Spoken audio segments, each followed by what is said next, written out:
The Trump administration firing back at its critics as outrage grows over reports of children being separated from their parents after crossing the border illegally. All this as the White House works with Congress to try and get immigration legislation nailed down this week. Good morning. I'm Sandra Smith, live inside America's Newsroom. And good morning, Sandra. Good morning, Eric. Hello, everyone. I'm Eric Sean in for Bill Hemmer this morning. You know, the outrage is growing over nearly 2,000 undocumented children who've been reportedly being held in the detention centers after illegally entering the country, with several Democratic lawmakers and others arguing the separations are cruel and un-American, demanding an end to the policy after touring a detention facility in southern Texas.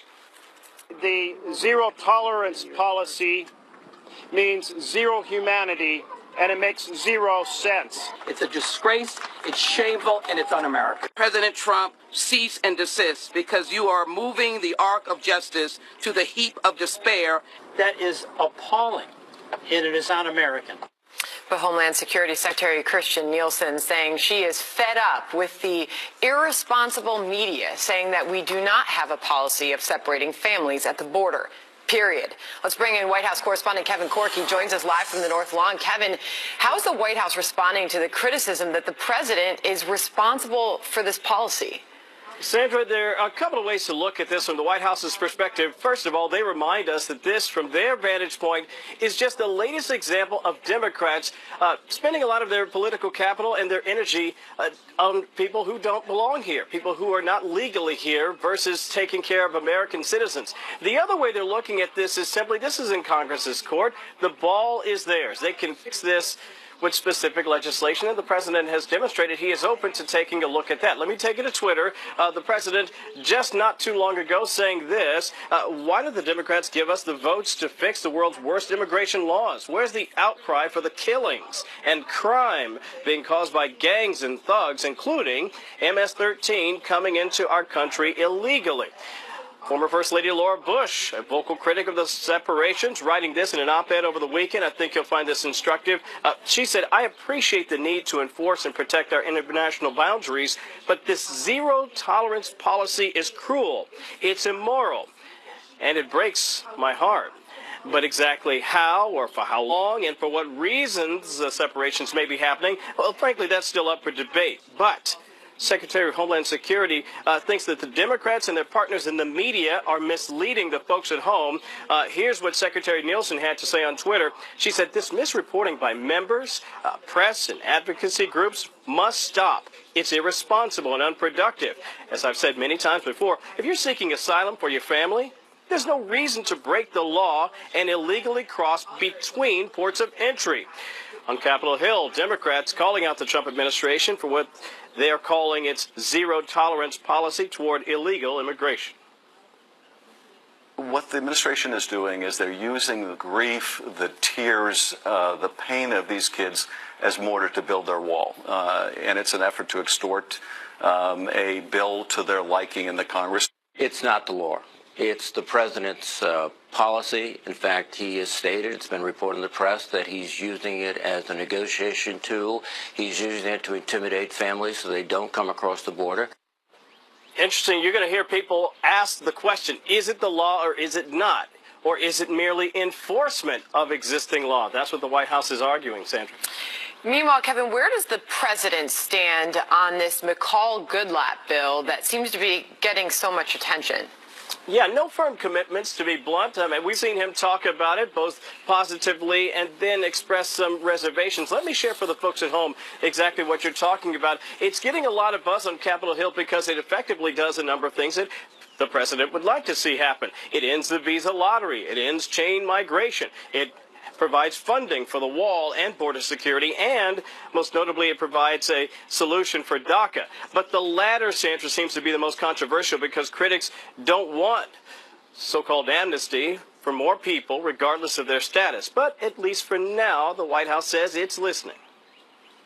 The president is ready to get meaningful immigration reform across the board. Nobody likes seeing babies ripped from their mother's arms. This is a perilous journey for many of these children, and if people really cared about them, we would figure out a way to get the funding to expand the centers and to close the loopholes. Kellyanne Conway over the weekend on Meet the Press. A couple of senators from West Virginia and Alabama, Messrs. Shelby and Capito, both coming here to the White House today. This is a conversation, Sandra, that will only get more heated as we go along, but it's certainly a circumstance the White House is hoping to solve. Sandra? We've got Chairman Goodlatte coming up a little bit later on this morning. Kevin Cork, live at the White House for us. Thank you.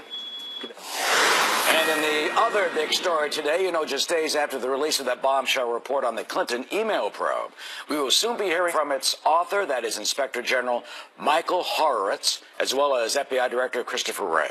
Both are set to testify later on this afternoon. They'll be appearing before the Senate Judiciary Committee about the FBI's mistakes in its handling of that investigation and the apparent anti-Trump bias on the part of several of the lead investigators.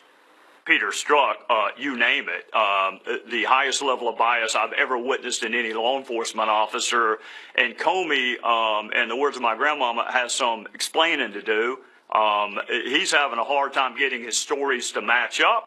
On every page, you find some evidence of political bias against Donald Trump, and that really calls into question the work that was done here with respect to the two highest profile investigations in recent times.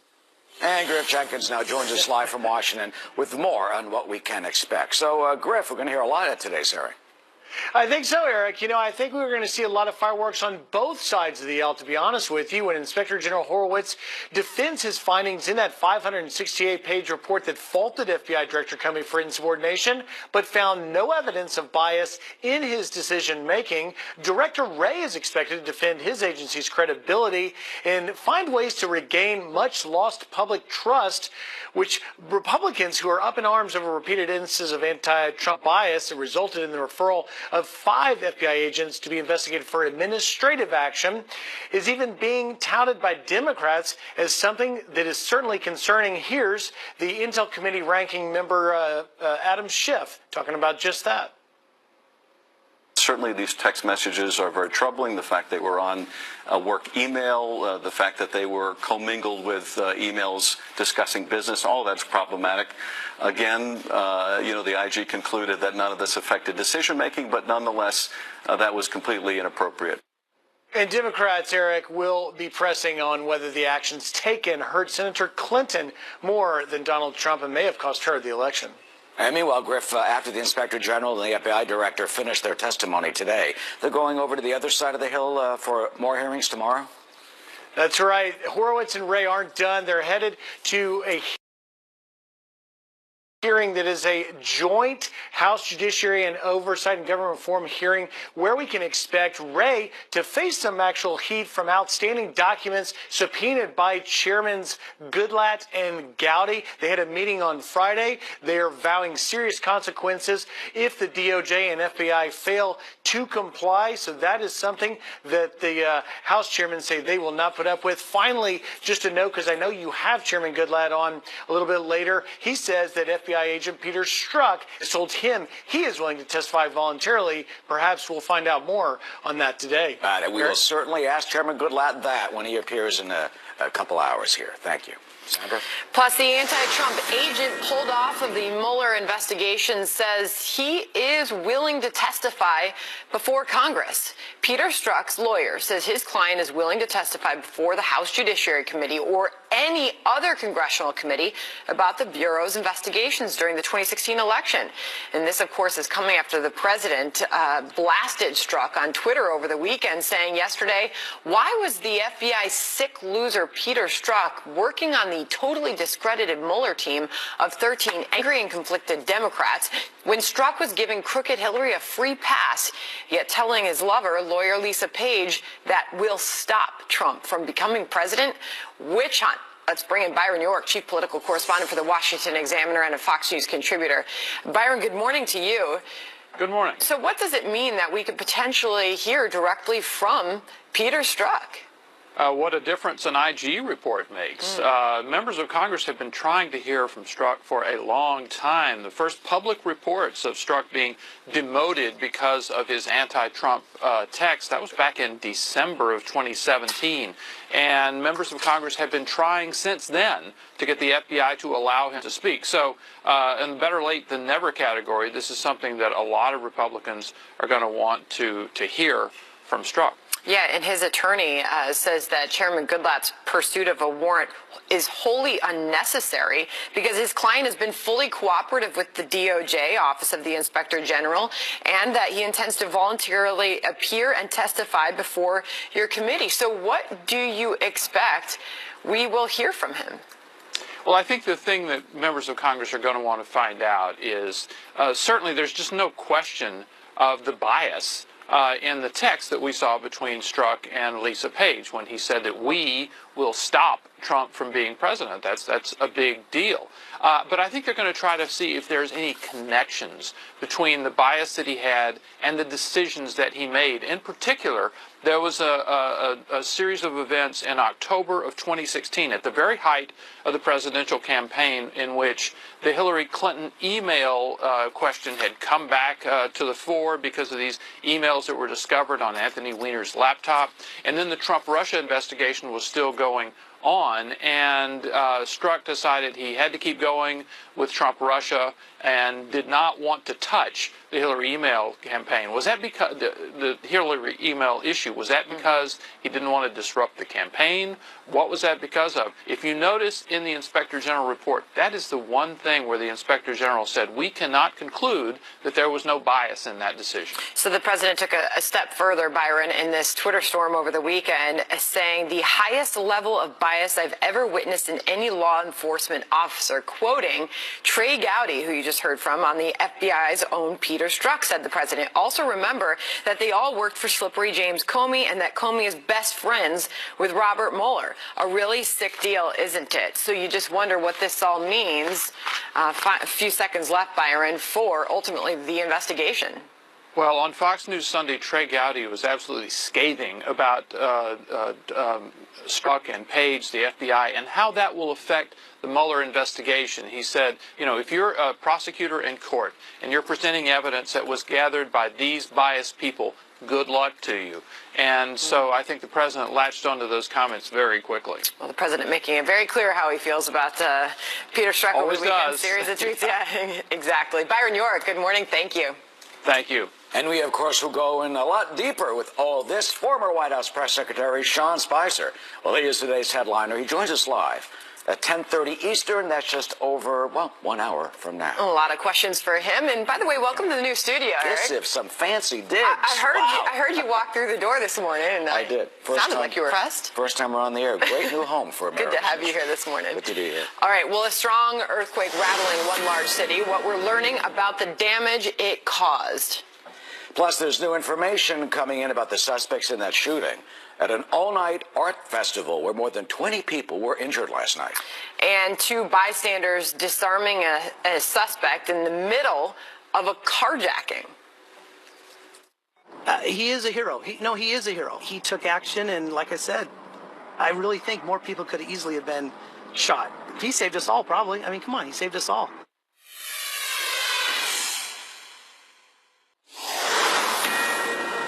There's going to be action on the floor of the House this week if the FBI and DOJ do not comply with our subpoena requests.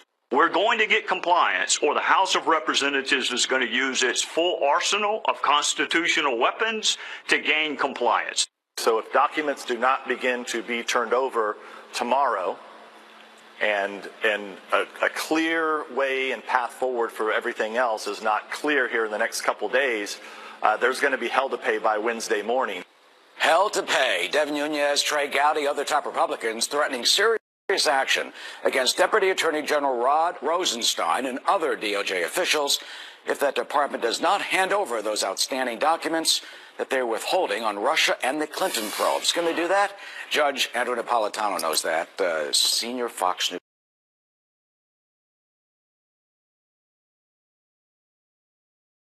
information. Yes, because what they are seeking are documents in an act.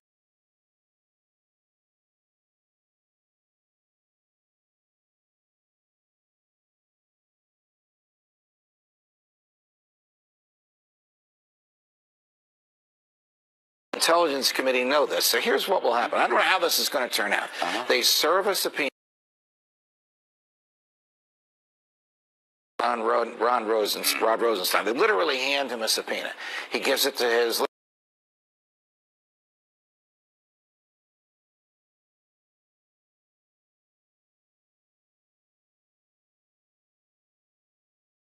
you can keep them. If I disagree with you, I'm going to turn them over to the House. That's the way it works. They're going to have to invoke the judicial branch in order to resolve this impasse. And do you think that is the appropriate method to resolve this? I do, because the president is conflicted, since the president is the subject of this investigation. If he were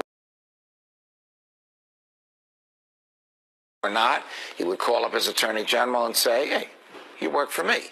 These guys are our people. They're Republicans. Give them what they want. But he can't do that in this case. And the Attorney General is conflicted and has recused himself from the case. Besides the legality, do you think it's the executive branch that just don't trust Congress? Yes. Wow. Particularly this Congress, particularly this committee. I'm sorry to say it because he's a friend and I respect his work, particularly the chair of this committee.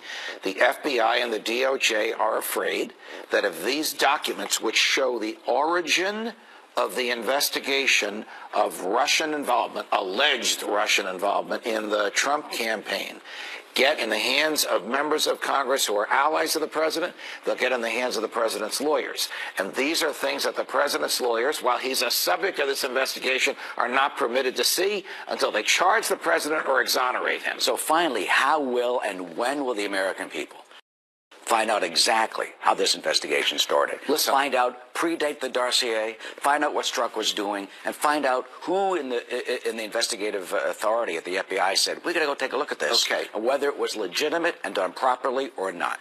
If the DOJ complies with the subpoena, which I don't think they will for the reasons I've told you, we'll find out about the origins of this investigation, dossier, FISA, whatever it was, as soon as Congress wants to release it.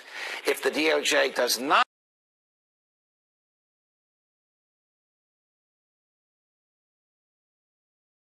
All right, Eric, and stay tuned to America's Newsroom for more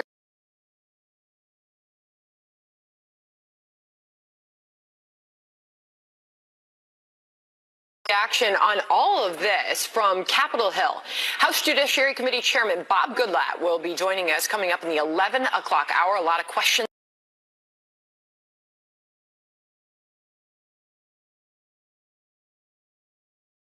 And the threat, they say, may not be over as some of the rivers are continuing to rise. Plus,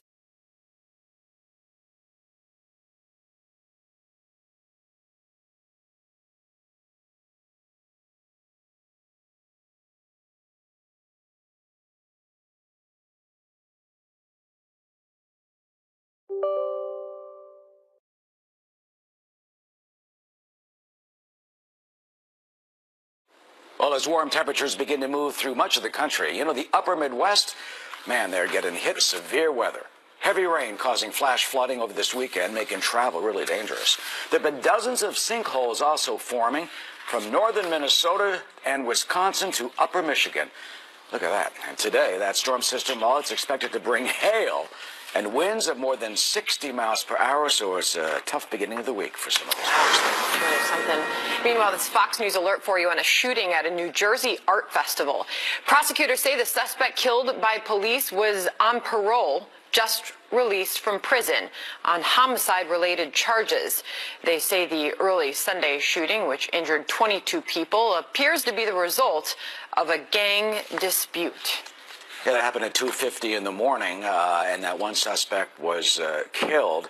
So sadly, a lot of folks in Trenton saying that arts festival, which went 24 hours all night, because this happened almost at 3 o'clock in the morning, was a chance to try and have the community get together and achieve something positive. But sadly, that happened. The community there saying that they will continue and try to help the city of Trenton.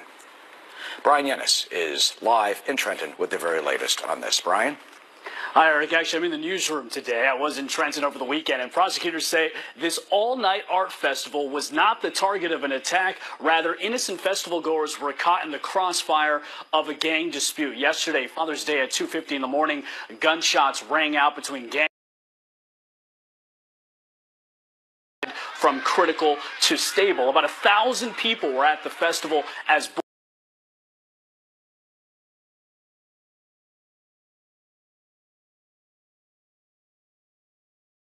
bullets flew through the venue. Prosecutors believe some people were wounded by police bullets in the crossfire. People just started running around like crazy and pushing and shoving, and then I heard the gunshots. It's sad that it was such a way to bring everybody together, and it's ruined. One suspect, 32-year-old Tahij Wells, is dead. He was shot by police. Wells was released from prison in February on parole for homicide-related charges.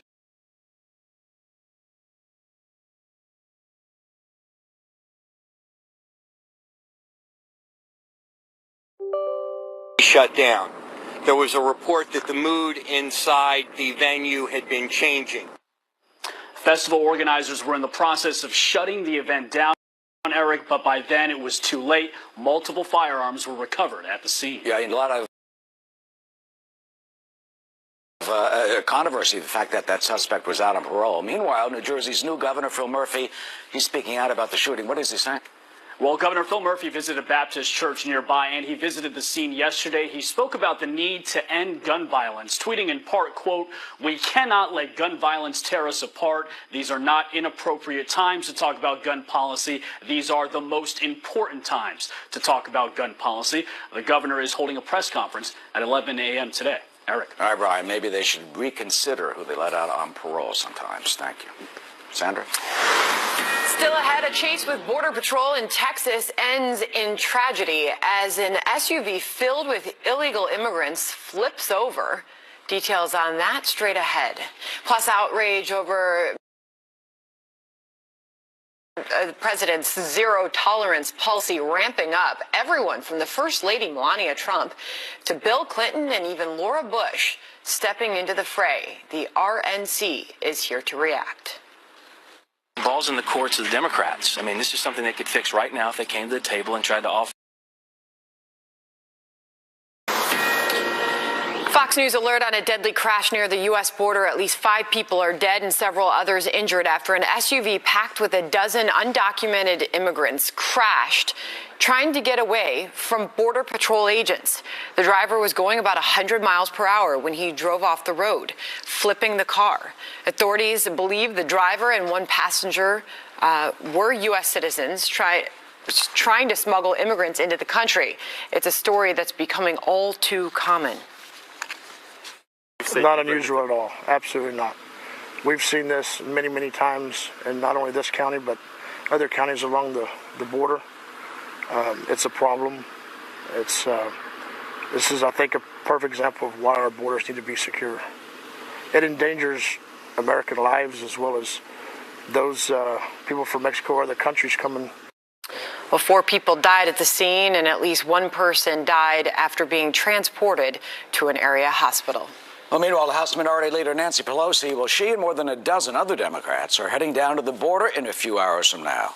They will visit a facility that houses migrant children who have been separated from their parents after crossing the border illegally. This as outrage now is growing over the Trump administration's zero-tolerance immigration policy. You know, nearly 2,000 undocumented children, well, they've been separated so far. William LaJeunesse joins us now live from San Diego near that site with the latest. Hi, William. Well, Eric, 2 important points. That zero-tolerance policy is not new. It was actually initiated in 2006 under President Bush's Operation Streamline, and it was so successful that President Obama actually doubled it in size, helping earn him the title Deporter-in-Chief. And secondly, like President Trump, facing a surge of immigrant families and unaccompanied minors from Central America, President Obama often separated children from adults who were brought here. Now, advocacy groups at the time complained that he was breaking up families. Democrats in Congress, however, did not. Now, however, under President Trump, they are calling the practice cruel and barbaric. President of the United States is literally holding these kids separated from their parents as hostage to try to pass his version of some kind of immigration legislation that's not related to the need to separate parents from their families. So entering the U.S. without permission, first time is a misdemeanor, second time is a felony. President Obama increased prosecutions for criminal reentry 200% because he believed it was a deterrent. He also opened detention facilities in Texas, and he separated children from adults who claimed to be their parents but couldn't prove it.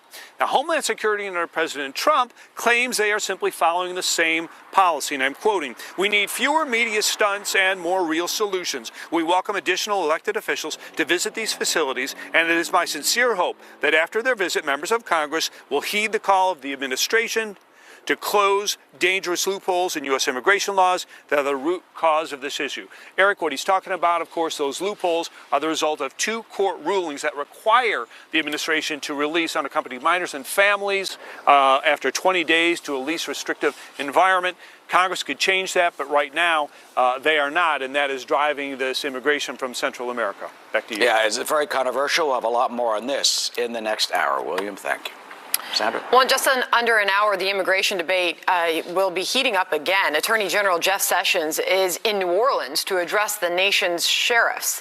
This as tensions grow over President Trump's zero-tolerance policy.